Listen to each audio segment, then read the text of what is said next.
അകത്തേക്ക് വരാവില്ലല്ലേ? എനിക്കറിയാം ശൗര്യെ.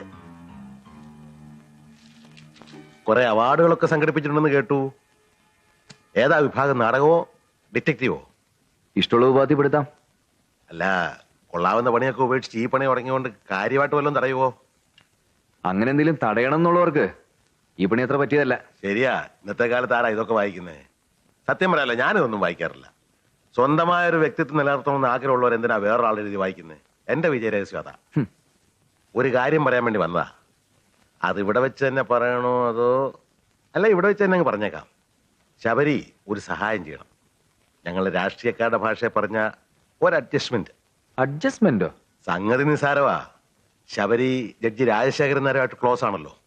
അങ്ങേരെ ഒന്ന് പിടിക്കണം. ശബരിക്ക് ദോഷം വരില്ല, ജഡ്ജിക്കും ഗുണമേ വരൂ. വെറുതെ വേണ്ട, പണം തരാം. പിന്നെ സാഹിത്യത്തിന്റെ ചില കൊടച്ചക്രങ്ങളൊക്കെ ഉണ്ടല്ലോ, അക്കാഡമിയോ അവാർഡോ, അങ്ങനെ വേണേ അങ്ങനെയാകാം. അപ്പൊ പണം കൊണ്ട് സ്വാധീനം കൊണ്ട് എന്ത് സാധിക്കാന്നുള്ള ധാരണയുണ്ടല്ലേ? അതിന് പറ്റുന്ന വേറെ ആൾക്കാരുണ്ട് എന്ന് അന്വേഷിക്ക്. കാര്യമായിട്ട് പറഞ്ഞാണോ? അതെ, നല്ലപോലെ ആലോചിച്ച് പറയുന്നതായിരിക്കും ബുദ്ധി. നല്ലപോലെ ആലോചിച്ചിട്ട് തന്നെയാ പറയുന്നത്. എനിക്ക് വേറെ പണിയുണ്ട് മിസ്റ്റർ.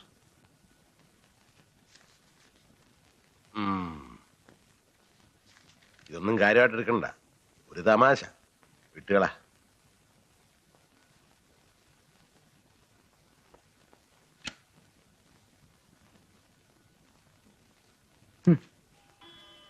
നമസ്കാരം സാർ. നമസ്കാരം. മനസ്സിലായോ ആവോ? മനസ്സിലായിരിക്കൂ. മോടെ നൃത്ത പരിപാടിക്ക് ഞാനും ഉണ്ടായിരുന്നു. സമയം കിട്ടിയിട്ടല്ല. സത്യം പറയാലോ സാർ, പരിപാടി ഗംഭീരമായിരുന്നു. പെൺകുട്ടികളായാലും ഇങ്ങനെ വേണം. എന്താ അസുഖം? അല്പം ഷുഗർ ഉണ്ട്. അയ്യോ സൂക്ഷിക്കണം സാർ, ഷുഗർ അപകടകാരിയാ. പ്രഷറും ഹാർട്ടും ഷുഗറും കൂടെ ഒരു സ്ഥിര ഐക്യമുന്നണിയാ. മുറിവുകളൊന്നും പറ്റാതെ നോക്കണം. അല്ല, വന്നതിന്റെ ഉദ്ദേശം പറഞ്ഞില്ല. ഒരു ഡെപ്യൂട്ടി കളക്ടറുടെ പ്രൊമോഷൻ ശരിയാക്കാൻ തലസ്ഥാനത്തേക്ക് പോകുന്ന വഴിയാ. ഞാനൊരു കിങ് മേക്കർ ആണെന്ന് ആ ചിലരൊക്കെ പറയുന്നത് വെറുതെയാ. അർഹിക്കുന്നവരെ സഹായിക്കും, അത്ര തന്നെ. ഇപ്പോഴും വരവിന്റെ ഉദ്ദേശം പറഞ്ഞില്ല. ഓ വെറുതെ. മന്ത്രി ഓങ്ങല്ലൂർ സദാശിവന്റെ കേസ് ഹിയറിംഗ് നടക്കാണല്ലോ. കോൺട്രാക്ടർ ബാഹുലയം കോടതി വരില്ല. അഥവാ വന്നാലും നുണയെ പറയൂ. കോടതി കാര്യങ്ങൾ ഇവിടെ വെച്ച് സംസാരിക്കണ്ട. മറ്റു വല്ലതും പറയാനുണ്ടോ? ശരിയാ, സംസാരിക്കാൻ കൊള്ളത്തില്ല സാറേ. റിട്ടയർമെന്റിന് ശേഷം സാർ എങ്ങനെയാ, നാട്ടിൽ തന്നെ കൂടാനാണോ ഉദ്ദേശം? അതൊന്നും നിശ്ചയിച്ചിട്ടില്ല. നാടാണ് എപ്പോഴും നല്ലത് സാർ. ഒരു തെങ്ങും തുപ്പും ബംഗ്ലാവും കൂടെ ഞാൻ വിൽക്കാൻ പോവാ. സാറിന് വേണേ നോക്കാം. സാറിന്റെ സ്ഥലമൊക്കെ കേസിൽ കിടക്കാണെന്ന് അറിഞ്ഞു. ഇതൊന്നും നമ്മൾ തമ്മിൽ സംസാരിക്കേണ്ട കാര്യമല്ല. ശരിയാ, ഞാൻ വന്ന കാര്യം പറയാം. സാറ് വലിയ കണിശക്കാരനാണെന്ന് കേട്ടിട്ടുണ്ട്. ഇങ്ങോട്ട് അര സഹായം ചെയ്താ അങ്ങോട്ട് 1001 സഹായം ചെയ്യുന്നവരാ ഞങ്ങള്. ഈ നീതി നിയമമൊക്കെ നമുക്ക് എങ്ങനെ വേണമെങ്കിലും വ്യാഖ്യാനിക്കാം സാറേ. ഇന്നത്തെ അന്യായം നാളത്തെ ന്യായമായും വരാം. ഞാൻ അല്പം തിരക്കിലാണ്. വിശേഷിച്ചൊന്നും പറയാനില്ലെങ്കിൽ മിസ്റ്റർ വെട്ടുകുഴിക്ക് പോകാം. സാറ് നീതിമാനായോണ്ട് ചോദിച്ചു പോവുകയാണ്. ഫ്രണ്ട്ഷിപ്പിന്റെ പേരിൽ 10 ജന്മം എടുത്ത് 10 തവണ ജഡ്ജി ആയാലും ഇന്നത്തെ കാലത്തൊരു ഉദ്യോഗസ്ഥന് വലിയ സമ്പാദ്യമൊന്നും ഉണ്ടാകുകയില്ല. സത്യവും നീതിയും ഒക്കെ ഇപ്പൊ ഉണ്ടോ സാറേ? എവിടെ? ഒരു കാറ്റങ്ങ് പോയ മനുഷ്യന്റെ നെഞ്ചും കൂടിന് എന്താ വില? സ്വന്തം ഭാര്യയ്ക്കും മക്കൾക്കും പോലും അതൊരു ഭാരമായിരിക്കും. ചക്രം ഉണ്ടല്ലോ, ചക്രം, അവൻ സ്വയംപൻ. പരലോകത്ത് നിന്ന് യമന് കൈക്കൂലി കൊടുത്താൽ ഇങ്ങോട്ട് ഭൂമിയിലോട്ട് തന്നെ രാജാവായിട്ട് മടങ്ങിപ്പോരാ. അതാ കാലം. ഹേ മിസ്റ്റർ, ഇത്രയും അഹങ്കാരം ഇവിടെ വെച്ച് സംസാരിക്കാൻ നിങ്ങൾക്ക് സ്വാതന്ത്ര്യം തന്നിട്ടില്ല. Please leave me alone. ഞാനെന്തോ പറഞ്ഞു, സാറിനത് ഇഷ്ടപ്പെട്ടില്ല. സത്യത്തിൽ അവമര്യാദയാണെന്നും പറഞ്ഞില്ല. ഇനിയിപ്പൊ സാർ എന്നെ പിടിച്ചു പുറത്താക്കിയാലും ഞാനതങ്ങ് സഹിക്കും. എല്ലാറ്റിനും ഒരു അനന്തരഫലം ഉണ്ടല്ലോ. പണ്ടൊരു ചെറുപ്പക്കാരൻ DYSP എന്നോട് കളിക്കാൻ വന്നു. 24 മണിക്കൂറിനകം പോസ്റ്റ്മോർട്ടം നടന്നു. സൂയിസൈഡ് ആയിരുന്നു. ബോഡി ഞാൻ തന്നെ ഏറ്റുവാങ്ങിയത്. അല്ല സാറേ, മനുഷ്യന്റെ സ്ഥിതി ആർക്ക് പ്രവചിക്കാൻ പറ്റും? ഇത്രയും സംസാരിക്കാൻ അനുവദിച്ചത് ഞാൻ വിഡ്ഢിയായത് കൊണ്ടല്ല. അതെന്റെ മാന്യത എന്ന് കരുതിയാൽ മതി. എനിക്കറിയാം സാറ് മാന്യനാ, ഞാനും അതെ. ഇപ്പൊ ഞാൻ അങ്ങോട്ട് ഇറങ്ങട്ടെ സാർ.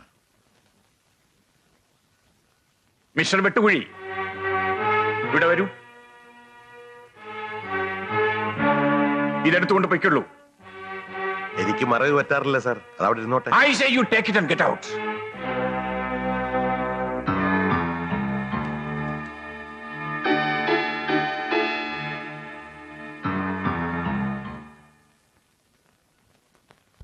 നല്ലോണം മണ്ണളൊക്കെ.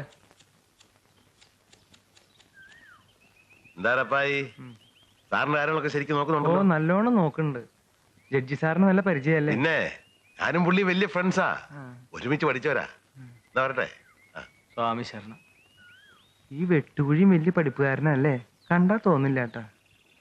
ഒന്നിച്ച് പഠിച്ചതാണെങ്കിൽ അത് 1-ാം ക്ലാസ്സിലാവാനേ തരമുള്ളൂ. അതിനപ്പുറത്തോട്ട് എന്തായാലും ഇല്ല, തീർച്ച. മുഖമൊന്ന് മാറ്റിയേ. ഇയാൾ ആരെയോടെ നോക്കുന്നേ? മാസം വല്ലതും ഞണ്ണണ്ടായോ? സർക്കാർ വക സ്ഥാപനമോ? ജോലി ചെയ്യടോ. നമസ്കാരം സാർ. ആ വരൂ, ഇരിക്കൂ. കുറച്ചു ദിവസമായല്ലോ ഇങ്ങോട്ടൊക്കെ കണ്ടിട്ട്. ഞാൻ യാത്ര ചോദിക്കാൻ വന്നതാണ്. അപ്പോ നോവലിന്റെ പണിയൊക്കെ തീർന്നോ? തീർന്നു. ഇനി കുറച്ചുനാൾ അലച്ചിലൊന്നും ഇല്ലാതെ അച്ഛനമ്മമാരുടെ നല്ല കുട്ടിയായി കഴിയാനാ തീരുമാനം.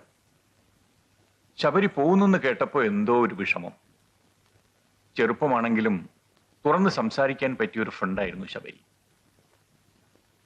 മറ്റൊരു പ്രധാന കാര്യം പറയാനുണ്ടായിരുന്നു. സന്ദർഭം ഇതാണെന്ന് അറിഞ്ഞുകൂടാ. പറയുന്നത് അവിവേകമാണെങ്കിൽ ക്ഷമിക്കണം. ശബരിക്ക് എന്നോട് എന്ത് വേണമെങ്കിലും പറയാമല്ലോ, അതിനെന്തിനാ അനുവാദം?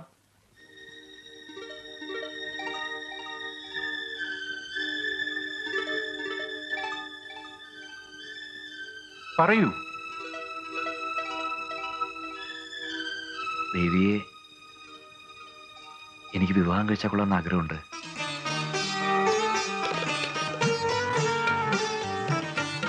നിങ്ങൾക്കൊന്നും എതിർപ്പില്ലെങ്കിൽ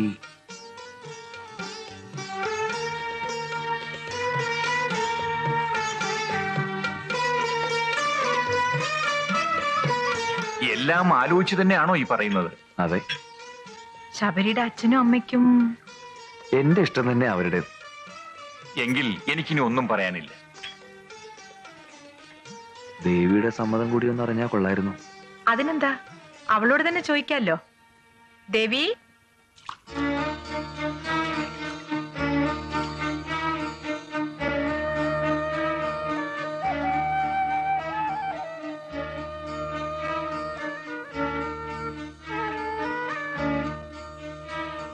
ദേവി,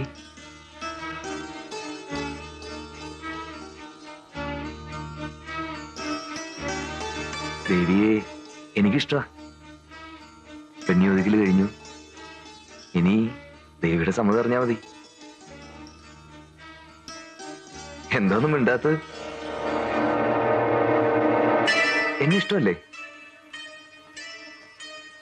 ദേവിയോടാണ് ചോദിക്കുന്നത്, എന്നെ ഇഷ്ടമല്ലേ എന്ന്. എന്തെങ്കിലും ഒന്ന് പറയൂ. ആഹാ, പറയില്ല അല്ലേ?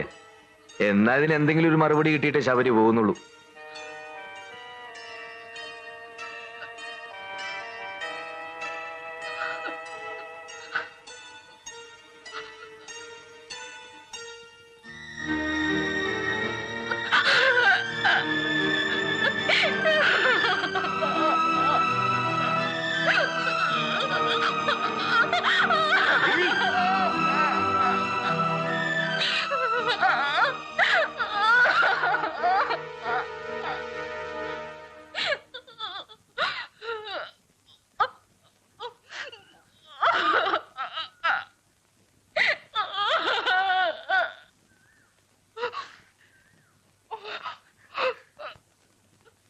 എന്റെ മോൾക്ക് സംസാരിക്കാൻ കഴിയില്ലെന്ന് ശബരിക്ക് അറിഞ്ഞൂടെ?